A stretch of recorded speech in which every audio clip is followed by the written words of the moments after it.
India के हालात इस वक्त ज्वारी के से हैं जिसने एक घोड़े पे पैसा लगा दिया और जब उसके दोस्त वो मैच देखने के लिए पहुंचे तो उसने पूछा कि आपका घोड़ा कौन सा है। तो उन्होंने कहा कि मेरा घोड़ा वो है जिसने सारे घोड़ों को आगे लगाया हुआ है। सामने की उम्मीद करता हूँ खैरियत से होंगे। आप देख अपना favourite YouTube channel FB talks और मैं हूँ फैसल बशीर। आपने अफगानिस्तान और न्यूजीलैंड का आज का मैच देखा होगा और जिसके पीछे सबसे बड़ा मुहर्रिक और सबसे बड़ा बेनिफिशियरी इंडिया था। इंडिया के हालात इस वक्त ज्वारी के से हैं जिसने एक घोड़े पे पैसा लगा दिया और जब उसके दोस्त वो मैच देखने के लिए पहुंचे तो उसने पूछा कि आपका घोड़ा कौन सा है। तो उन्होंने कहा कि मेरा घोड़ा वो है जिसने सारे घोड़ों को आगे लगाया हुआ है। तो इस मैच में अफगानिस्तान इंडिया का घोड़ा है और वो हारा हुआ घोड़ा है और गलत घोड़े पे भारत ने पैसे लगा के अपनी कौम और मीडिया को बेवकूफ़ बनाया कि ये घोड़ा न्यूजीलैंड को हरा सकता है। हालांकि ग्राउंड में रियलिटी कुछ और थी और होना भी यही था, लेकिन इंडिया ने अपने जो उन पे क्वेश्चन मार्क आ रहे थे उनको बचाने के लिए और ख़ुद को टूर्नामेंट में इन रखने के लिए ये सारी गेम खेली और आखिर में वही खमियाजा उसको भुगतना पड़ा जो कि नविश्ता दीवार था। तो इस मैच के बाद इफ्स एंड बट्स ख़त्म होते हैं और इंडिया को अपने घर की राह देखनी होगी। तो मैंने लास्ट टाइम एक वीलॉग बनाया था जिसमें मैंने बताया था कि अल्लाह की लाठी बेआवाज़ होती है। इंडिया ने इस खित्ते में खुसूसन पाकिस्तान के खिलाफ जो एक जंगी हिकमत अमली इख्तियार की क्रिकेट में, उसका खमियाजा उसको इस हार की सूरत में भुगतना पड़ा और आज वो घर की राह देख चुका है। बहुत ही कम देखने में आया कि इंडियन टीम कभी भी जो है घर का रास्ता ना पे और टूर्नामेंट में अगले राउंड में ना जा सके। इस टूर्नामेंट की हार्ड फेवरेट और वर्ल्ड कप को उठा के आने के लिए आंखों में ख्वाब जो उनके थे वो चकनाचूर हो गए और उसको चकनाचूर करने में पाकिस्तान और न्यूजीलैंड ने बराबरी का किरदार अदा किया, अगरचे पाकिस्तान ने कुछ ज़्यादा ही किया।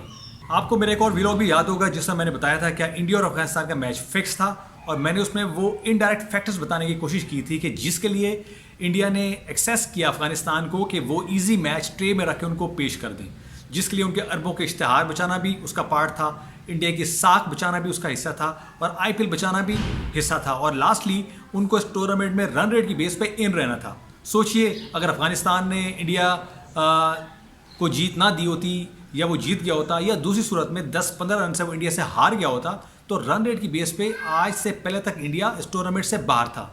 लेकिन इस मैच के शुरू होने से इख्तिताम तक इंडिया ने अपने मीडिया और अपने अवाम को ये बेवकूफ़ बनाए रखा, स्पॉन्सर्स को बेवकूफ़ बनाया कि हम इस टूर्नामेंट का हिस्सा है, हम ना सिर्फ अगले राउंड में थ्रू करने वाले हैं बल्कि ये वर्ल्ड कप भी हमारा है। लेकिन अब पछता है क्या हवत जब चिड़ियाँ चुग गई खेत। उसके IPL की स्ट्रेटजी हो, मैच फिक्सिंग का तनाज़ा हो या poor performance of the cricketers हो, वो सब के सामने आया है। They have to face the music when they will be back, they have to answer their nation, they have to answer the media, they have to answer the sponsors कि what a pathetic performance it was. We couldn't see the world-class batting, we couldn't see the world-class bowling, we couldn't see that fighting spirit in the ground that was expected from Indian side. इस अफगानिस्तान और New Zealand के match में India ने कोई कसर नहीं छोड़ी कि वो अफगानिस्तान को सपोर्ट करे।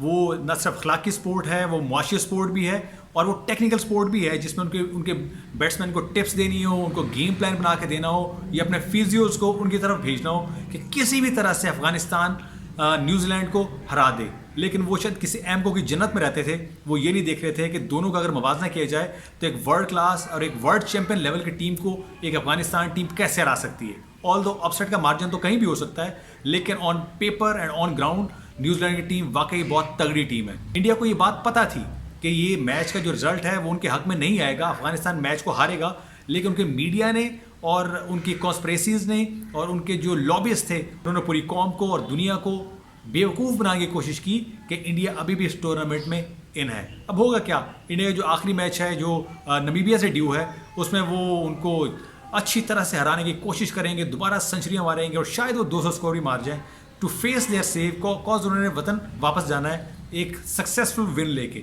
लेकिन इससे होगा कुछ नहीं क्योंकि इंडिया इस टूर्नामेंट से ऑलरेडी बाहर हो चुका है। अब इस टूर्नामेंट के बाद हम इंडियन मीडिया की एक बायस रिपोर्टिंग देखेंगे जिसमें वो कभी रिजवान को दुआ मांगते हुए दिखाएंगे, कभी किसी को सजदा करते हुए दिखाएंगे, कभी टॉस फैक्टर पे बात करेंगे, कभी ड्यू फैक्टर पे बात करेंगे और बसूरत पूरी कोशिश करेंगे जिसमें इंडियन टीम का फेस सेविंग हो सके, जो कि बहुत मुश्किल नज़र आता है क्योंकि जिस तरह का उन्होंने प्रेजेंटेशन इस इवेंट में दिया वो किसी तौर पे भी क्वालिटी प्रेजेंटेशन नहीं था।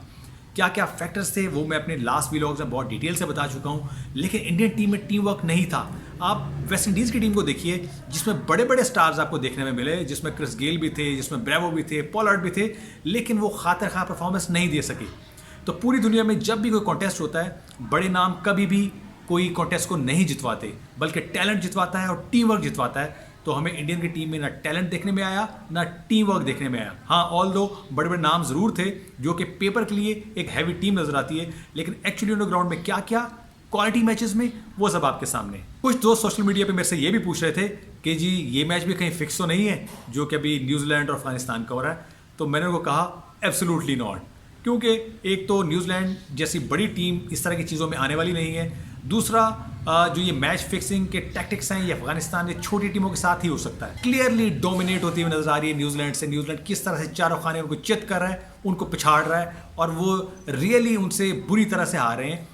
ऑल दो अगर हम इंडिया और अफगानिस्तान के मैच में उनका कंपैरिजन करें तो हमें बिल्कुल गेम स्पिरिट नज़र नहीं आया। हो सकता था कि हल्की टीम है, अफगानिस्तान 30-40 रन में भी ऑल आउट हो सकती थी, दैट वाज पॉसिबल, लेकिन वो एक स्पिरिट ऑफ द गेम में नजर आता है कि बड़ी टीम छोटी टीम को डोमिनेट कर रही है। इंडिया अफगानिस्तान के मैच में ये भी हो सकता था कि इंडियन टीम जो है अफगानिस्तान को 30-40 रन पे आउट कर देती, बिल्कुल पॉसिबल है। अफगानिस्तान पेपर पे और टैलेंट में उनके लिहाज से बहुत छोटी टीम है, लेकिन जिस तरह से अफगानिस्तान ने मैच में अपनी परफॉर्मेंस दिखाई और विलिंगली ये सामने आता था कि अफगानिस्तान बिल्कुल स्पिरिट में नहीं है कि वो इस मैच को जीते। उनमें उनका सिलेक्शन हो, उनकी वो फील्ड सेटिंग हो, उनकी बॉलिंग हो, और एक पैथेटिक टाइप का एटीट्यूड हो टुवर्ड्स द गेम जो कि बहुत ही फनी दिख रहा था। आज नहीं तो कल, मेरी बात नोट कर लें, ये मुद्दा ज़रूर निकलेगा और दुनिया इस पर पहुँचने में कामयाब हो जाएगी कि ये एक फिक्स मैच था। तो आने वाले टाइम का वेट करते हैं कि इसमें एक्चुअली होता क्या। लेकिन news of the day, India इस कॉन्टेस्ट से बाहर हो चुका हुआ है और उसने बहुत से लेसन लर्न भी किए हैं। इसमें मैं कोई नेक्स्ट व्लॉग बनाऊंगा कि जिसमें इंडिया को इसमें अकल ठिकाने कैसे आई, उनके मीडिया ने और इंडियन टीम ने क्या क्या लेसन लर्न किया है अबाउट पाकिस्तान। अब तक इतना ही, मिलते हैं अपने नेक्स्ट व्लॉग में। अपने चैनल को लाइक और सब्सक्राइब जरूर करें और अपने दोस्तों से ज़रूर शेयर कीजिए।